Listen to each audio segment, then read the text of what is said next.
Hi guys, morning. Hope that you guys are all having an amazing day and welcome to vlog number 3. So this morning I had an amazing walk. I got up really early and I woke up at 6:30 this morning and did a bit of yoga here at home, and then I decided that I'd go for a walk along the harbour, which is just near my house. So I had a beautiful hour-long walk in the sunshine, which is amazing, and I got to thinking, and then I thought that I might do a little vlog this morning about one of the things that was on my mind, which was the idea of interactions with other people and how they make us feel and how we respond and react to how other people make us feel. So I don't think I mentioned this before in the blog, but I actually did quite a well-known meditation course a couple of years ago called Vipassana, which I'm not sure if you guys have heard of it or not, but basically it's a Buddhist meditation course which goes for 10 days, and you can do them all over the world. Here in Sydney there's one just up in the Blue Mountains, and that's the one that I did. And so the course goes for 10 days and it involves 10 hours a day of meditation, so it's quite intense. You're not allowed to talk for the whole 10 days. You're also not permitted to bring in any outside stimulation, so no reading material, no music. You're not even allowed to make eye contact with other students on the course. So it's a pretty rigorous and intense sort of training, but I found it was amazingly beneficial and it brought up a lot of things for me.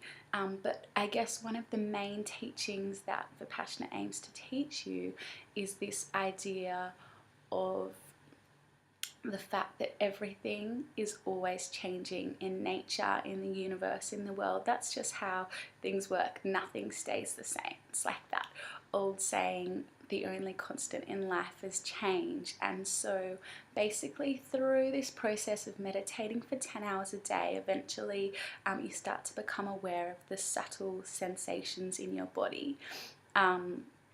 So you kind of tune out of all your thoughts and all these other distractions, and you really start to tune into your body, and you train yourself over this time to become aware of these tiny little minute subtle sensations all over your body that are arising and falling. And they just arise, they're there for a moment, a few moments, and then eventually, no matter what it is, it passes away and it's replaced by something else. And so another one of the things that we were taught was to learn not to have cravings and not to have aversion. So not if we feel a sensation that we like that feels kind of pleasant, and then after a while it will go away. So the kind of natural human reaction to that is to have this craving come up and surface, where we want to get more, we want to get it back again, we need to feel that nice feeling again. And then the other side of the spectrum is where we'll have unpleasant sensations come up. So whether it's a pain in your body or just a sort of itching or tingling or something that you don't want to feel anymore, then you have the opposite reaction where you develop aversion and you would like to push it away and get rid of that feeling.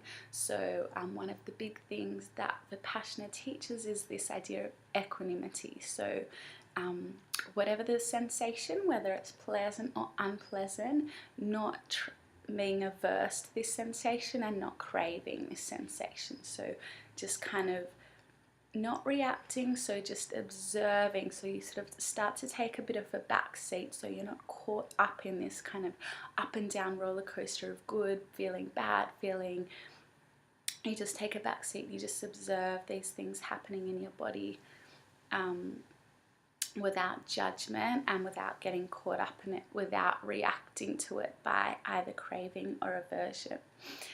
Anyway, so this has been something that I've carried with me ever since doing this course, and I think about quite a lot, and I try to kind of apply it in my own life, which is obviously a very difficult thing to do because it goes against our just human nature and what our habits that we've developed over the years that we've been on this earth.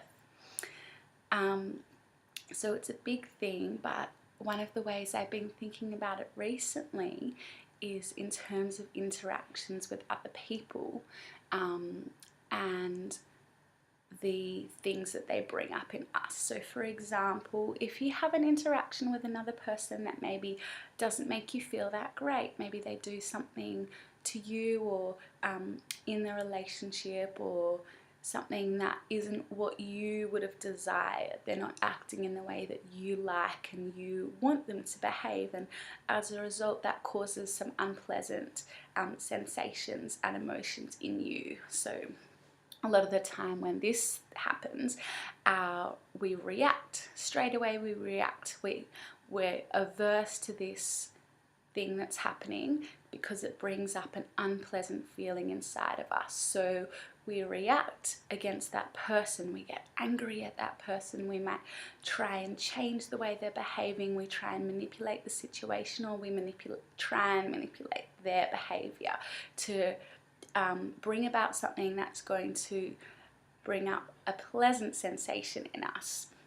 But as we all know, you can't change other people, and this is one of the biggest traps I think that we fall into in relationships, is trying to manipulate the relationship and the other person and their behavior to bring about things that make us feel good.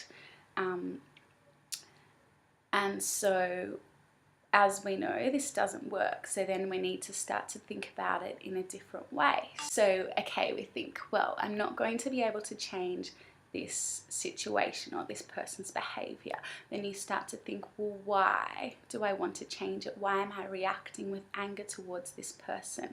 And you need to keep questioning and questioning and drilling it down until you come to the root feeling behind this situation that is making you want to change the situation. So for example, someone may have done something to you. They may have lied to you, for example. It could be something small, it could be something big, but often our reaction to that is to get angry and maybe want to attack this person, maybe send them a harsh email or a text message, or next time we see them we're just not going to be as nice to them as we would otherwise. And a lot of the time this stems from hurt. So often anger is just a sort of warped form of sadness, so we're kind of trying to express this hurt. But often another thing we're doing here without even realizing is trying to manipulate that person. So we think if we behave and if we give out these negative emotions, then that's somehow going to change their behavior and force them to act in a different way, in a way that will please us. But that really doesn't work. So then if we don't go down that path, then we start to think, okay, so this person has done this, they've lied to me, for example, and why, what am I reacting against? And then you realize you're not reacting against that person's behavior, you're reacting against the sensation that it is bringing up for you, so the emotion that you're feeling in your body. And then you think, okay, well, so this person lying is making me not feel good, it's bringing up something that's unpleasant. Why is this unpleasant? And then you might dig a little deeper and think, well, because it's made me feel betrayed, I feel a sense of betrayal. And then you think, okay, so that's not making me feel good. Why is feeling betrayed by this other person bringing up an unpleasant sensation? And then you might dig a little deeper and think, well, it's a sign that they don't care about me. And then you think, okay, that doesn't feel good. Why does that not feel good? And then they don't care about me, or you think that, then that might make you feel unloved. So you feel unloved by this person, and then that brings up that unpleasant sensation. And then you hold this with you, and then you keep questioning it. You just examine and observe, okay, this is what I'm feeling.